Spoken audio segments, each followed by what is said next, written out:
Good morning, students. Today we are going to discuss about these three auxiliaries: do, does and did. Do, does ये दोनों present tense की auxiliaries हैं और did past tense की auxiliaries, ऐसा आप जानते हो।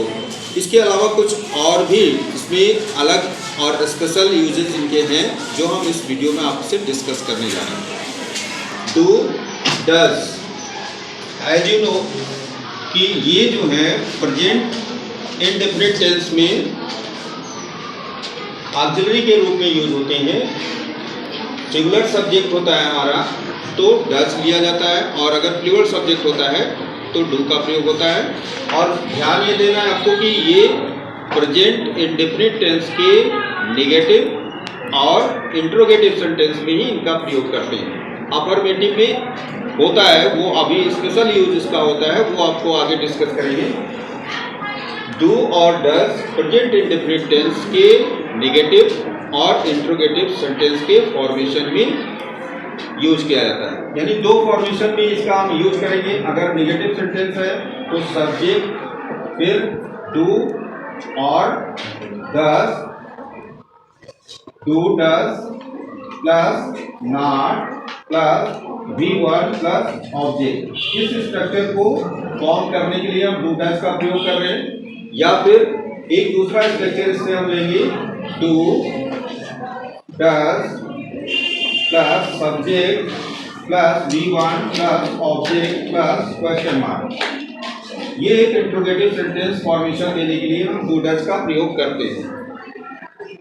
और सेम यूज हम जब पास्ट इंडेफिनिट में जाते हैं तो उसके लिए नेगेटिव सेंटेंस और इंट्रोगेटिव सेंटेंस के फॉर्मेशन में हम इनका प्रयोग करते हैं। पास्ट इंडेफिनिट टेंस का अगर स्ट्रक्चर लेंगे तो सब्जेक्ट के बाद जहां डू डज यहाँ यूज है वो पास्ट टेंस में डिड आ जाता है, और इंट्रोगेटिव सेंटेंस में जहां यहाँ डू डज यूज है पास्ट टेंस में डिड का प्रयोग हो जाता है।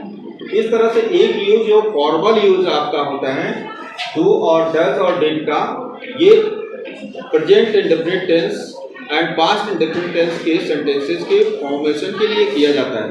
और इनका एक विशेष यूज जो होता है कि एक क्वेश्चन होता है कि क्या हम अफर्मेटिव सेंटेंसेस में, जैसे मैंने बताया अभी आपको कि नेगेटिव सेंटेंस में ही इनका प्रयोग करते हैं या फिर इंट्रोगेटिव में।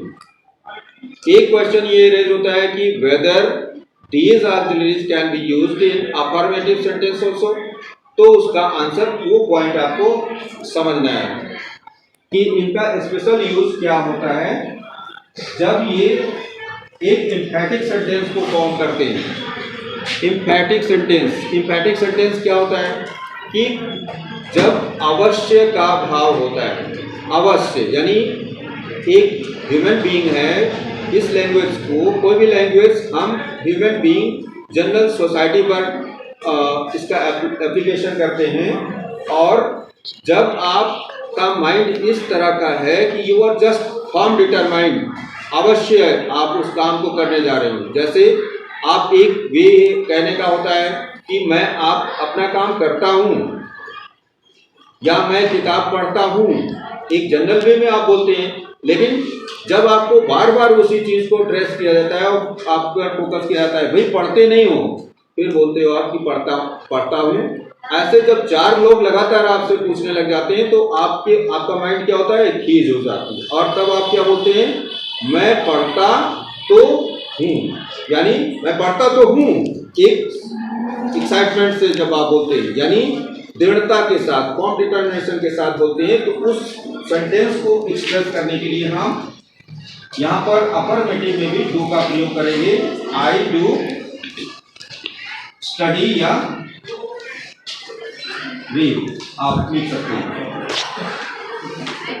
मैं पढ़ता तो हूँ, अब यहाँ पर बल दिया जा रहा है, एम्फैसिस है कि अवश्य पढ़ता हूँ।